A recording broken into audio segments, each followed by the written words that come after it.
ശരത്, നമ്മൾ വളരെ വിശദമായി ചർച്ച ചെയ്തുകൊണ്ടിരുന്ന വിഷയങ്ങളൊന്നായിരുന്നു ദിയ കൃഷ്ണയുടെ സ്ഥാപനവുമായി ബന്ധപ്പെട്ട് 3 ജീവനക്കാരികൾ നടത്തുന്ന 69 ലക്ഷം രൂപയുടെ QR കോഡ് തട്ടിപ്പ് ഉൾപ്പെടെയുള്ള വിഷയത്തെക്കുറിച്ച് നമ്മൾ ഡീറ്റെയിൽഡ് സംസാരിച്ചിരുന്നു.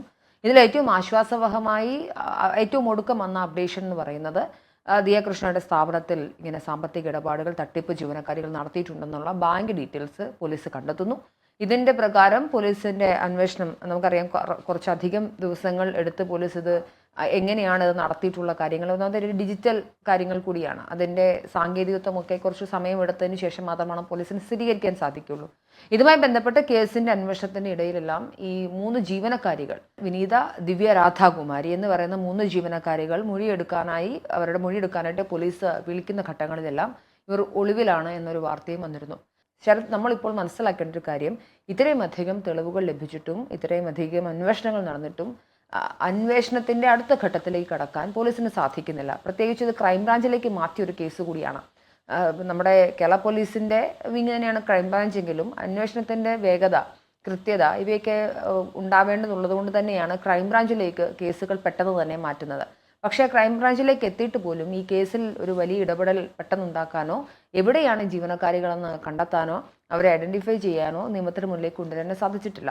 മാത്രമല്ല, ഈ 3 ജീവനക്കാരികളും ഇവർക്കുള്ള എതിരെയുള്ള കേസിൻ്റെ ഭാഗമായി മുൻകൂർ ജാമ്യത്തിന് അപേക്ഷ നൽകിയിട്ടുണ്ട്. അവരെ സംബന്ധിച്ച് ഒരു നിർണായക ദിവസമാണ്. അവരുടെ മുൻകൂർ ജാമ്യാപേക്ഷ ഇന്ന് കോടതി പരിഗണിക്കുമെന്നാണ് മനസ്സിലാക്കുന്നത്, അല്ലേ ശരി? അതെ, നമ്മൾ ഇതിനകത്ത് ഈ ഒരു വിഷയം വീണ്ടും നമ്മുടെ വാർത്തകളിൽ നിറയുമ്പോൾ നമ്മൾ പറയേണ്ട ഒരു കാര്യം, ഇത്രയും ദിവസങ്ങളിൽ എന്തൊക്കെ നടന്നു, അതായത് പലതരം വാർത്തകൾ ഉള്ളതുകൊണ്ട് തന്നെ ഈ കാര്യങ്ങൾ കേരള സമൂഹം ഏറ്റെടുത്തൊരു വിഷയം കൂടിയാണ്. ഇതിലെന്തായെന്ന് പലർക്കും അറിയാനുള്ള ആകാംക്ഷ കൂടിയുണ്ട്. ഇതിനകത്ത് അന്വേഷണ സംഘങ്ങൾ എന്തൊക്കെയാണ് അവർക്ക് കിട്ടിയത്, ലഭിച്ച വിവരങ്ങൾ എന്തൊക്കെയാണ്, അതുപോലെ ആയിരിക്കും നിർണായകമാവും പോകുന്നത് അവരുടെ കാര്യങ്ങൾ. അതായത് ഇതുവരെയും പോലീസ് അവരിലേക്ക് എത്തിയിട്ടില്ല. മാത്രമല്ല, ഇപ്പോൾ അറസ്റ്റ് ചെയ്യാനുള്ള നടപടികൾ ഉണ്ടോ ഇല്ലെന്ന് അറിയാൻ, എന്നാൽ പോലും അവരൊരു പോലീസിന്റെ നിരീക്ഷണത്തിൽ ഉണ്ടാവണമെന്നുണ്ട്. അതായത് കേരള പോലീസ് എഫിഷ്യൻ്റ് ആണെന്നൊക്കെ പറയുമെങ്കിൽ പോലും ഇനി വരാൻ പോകുന്നത്, ഇപ്പോൾ ഒരു ജാമ്യാപേക്ഷ തള്ളുകയാണെങ്കിൽ പോലീസ് അവരിലേക്ക് എത്രയും പെട്ടെന്ന് എത്തേണ്ടതാണ്. അതുകൊണ്ട് തന്നെ പോലീസ് നടപടികൾ ഇതിനോടകം തന്നെ വേണ്ടതും കൂടിയാണ്, ഈ ഒരു സമയത്ത് തന്നെ വേണ്ടതാണ്. നമ്മൾ അല്ലാതെ ഇതിനു വേണ്ടി കാത്തിരിക്കുക, അപേക്ഷ തള്ളണോ അതോ കൊള്ളണോ രീതിയിൽ കാത്തിരിക്കേണ്ട ആവശ്യമില്ല. അതുകൊണ്ട് തന്നെ ഈ ഒരു പോലീസിന്റെ നീക്കം, അതായത് അവരുടെ ഇപ്പോൾ പോലീസിന്റെ വലയത്തിൽ, പോലീസിന്റെ ട്രാക്കിലുണ്ട്, അതുപോലെ ഇരിക്കും ഇനിയുള്ള നീക്കങ്ങൾ.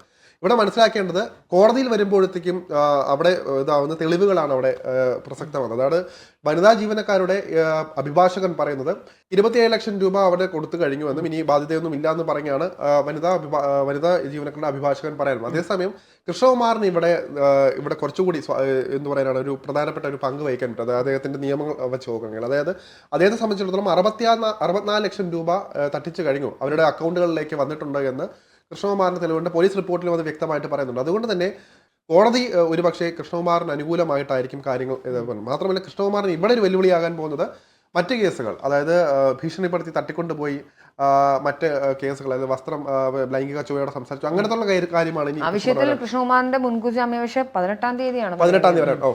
അപ്പം ഇങ്ങനത്തെ ഒരു കാര്യങ്ങൾ കൂടിയുണ്ട്. അപ്പോൾ ഇവിടെ ഏകദേശം ചിത്രം ഇനി നിർണായകമായ ദിവസങ്ങളാണ് വരാൻ പോകുന്നത്. ഇനി നിയമവശങ്ങളെ കടക്കാൻ ഇവിടെ കോടതി തെളിവുകൾ ഇതുപോലെ കേരള സമൂഹത്തിന് മൊത്തം മനസ്സിലായ ഒരു വിഷയമാണ്. അതായത് തെറ്റുകാരാര് അവർ തന്നെ ഏറ്റു പറഞ്ഞൊരു കാര്യം കൂടിയാണ്. അതുകൊണ്ട് തന്നെ ഇനി നിയമത്തിന്റെ കയ്യിലാണ് കാര്യങ്ങൾ എല്ലാം നിൽക്കുന്നത്. അവിടെ അഭിഭാഷകരുടെ പെർഫോമൻസ് എങ്ങനെയിരിക്കും, അതുപോലെ തന്നെ ഇവരുടെ തെളിവുകൾ, അതൊക്കെയാണ് നിർണായകമാകാൻ പോകുന്നത്. അപ്പോൾ മലയാളികളെല്ലാം ആഗ്രഹിച്ചതുപോലെ, അതായത് കേരള സമൂഹം ഇതിലേറെക്കും അറിയാം, ഇതിനകത്ത് ആ ജീവനക്കാരികൾ തെറ്റുകാരികളാണെന്ന് തെളിഞ്ഞു കഴിഞ്ഞതാണ്. അപ്പോൾ ഇവിടെ ഇനി വേണ്ടത് അവർക്ക് പരമാവധി, ഇപ്പോൾ നേരത്തെ പറഞ്ഞ പോലെ തന്നെ പരമാവധി നിയമങ്ങൾ അവർക്കെതിരാണെങ്കിൽ അവർ ശിക്ഷിക്കപ്പെടുക എന്നുള്ള രീതിയാണ് വേണ്ടത്. മാത്രമല്ല, അതേസമയം തന്നെ മറ്റൊരു കാര്യം, കൃഷ്ണകുമാർ, അതായത് ഈ ഒരു കേസിൽ ഇപ്പം തെളിവുകളടക്കം കൃഷ്ണകുമാറിന് അനുകൂലമായിട്ടുണ്ടെങ്കിൽ പോലും നിയമത്തിന്റെ മുന്നിൽ അദ്ദേഹത്തിന്റെ തെറ്റുകാരനായിട്ടാണ് ചിത്രീകരിച്ചിരിക്കുന്നത്. പെൺകുട്ടികളുടെ വാക്കുകൾ അങ്ങനെയാണ് വന്നിരിക്കുന്നത്. അപ്പോൾ അവിടെ കൃഷ്ണകുമാറിന് ഇളവുകൾ കിട്ടണം, അതുപോലെ തന്നെ ജീവനക്കാരികൾ ശിക്ഷ അർഹിക്കണം.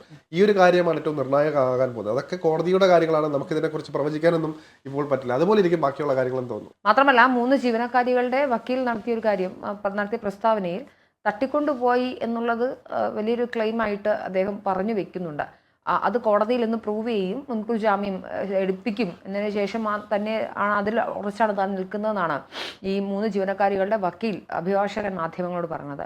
നോക്കൂ, CCTV ദൃശ്യങ്ങളടക്കമുള്ള കാര്യങ്ങൾ ഈ വിഷയത്തിൽ ഈ 3 വനിതാ ജീവനക്കാർക്കും എതിരാണ്. CCTV ദൃശ്യങ്ങളിൽ വളരെ വ്യക്തമാണ്, തട്ടിക്കൊണ്ടുപോയൊരു സിറ്റുവേഷനില്ല.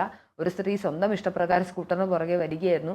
അതുകൊണ്ട് ഇത്തരത്തിലുള്ള ആർഗ്യുമെന്റ്സ് ഒക്കെ നടത്തിയാലും ഇതിനെ തള്ളിക്കളയാൻ മാത്രത്തിലുള്ള തെളിവുകൾ, ഡിജിറ്റൽ തെളിവുകൾ ധാരാളമായി ഈ കുടുംബത്തിൻ്റെ കയ്യിലുണ്ട്, അല്ലെങ്കിൽ ദിയ കൃഷ്ണയുടെ വക്കീലിൻ്റെ കയ്യിലുണ്ട്. അതുകൊണ്ട് വാദപ്രതിവാദങ്ങൾ നടത്തുകയും കോടതിയുടെ മുന്നിൽ ഹാജരാക്കുകയും ചെയ്യുമ്പോൾ ഈ കള്ളക്കേസ്, അതായത് ദിയ കൃഷ്ണയുടെ അച്ഛൻ പീഡിപ്പിക്കാൻ ശ്രമിച്ചു, അല്ലെങ്കിൽ അദ്ദേഹം ലൈംഗിക ചുവടെ സംസാരിച്ചു, ദിയ കൃഷ്ണൻ ജാതി പറഞ്ഞ് ആക്ഷേപിച്ചു എന്നൊക്കെയുള്ള വാദങ്ങൾ, തട്ടിക്കൊണ്ടുപോയി മുറിയിൽ പൂട്ടിയിട്ടു പോലെയുള്ള വാദങ്ങളൊന്നും തന്നെ നിലനിൽക്കാൻ സാധിക്കില്ല. മാത്രമല്ല ആ വീഡിയോ തെളിവുകളെല്ലാം തന്നെ ഈ ജീവനക്കാർക്ക് എതിരുമാണ്.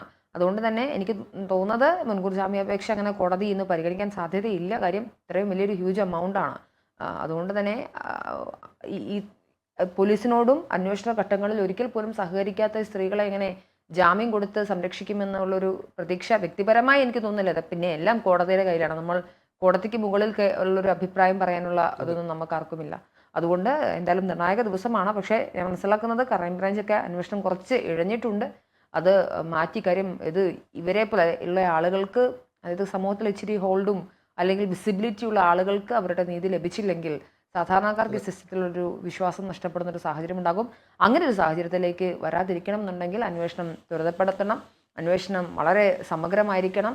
പ്രിസൈസ്ഡ് ആയിട്ട് കാര്യങ്ങളെ എന്താ പറയുക, അന്വേഷിക്കാനും സത്യം പുറത്തു കൊണ്ടുവരാനും പോലീസിന് സാധിക്കണം. എന്തായാലും അവരത് ചെയ്യുമെന്ന് തന്നെ നമുക്ക് പ്രതീക്ഷിക്കാം. ശരി.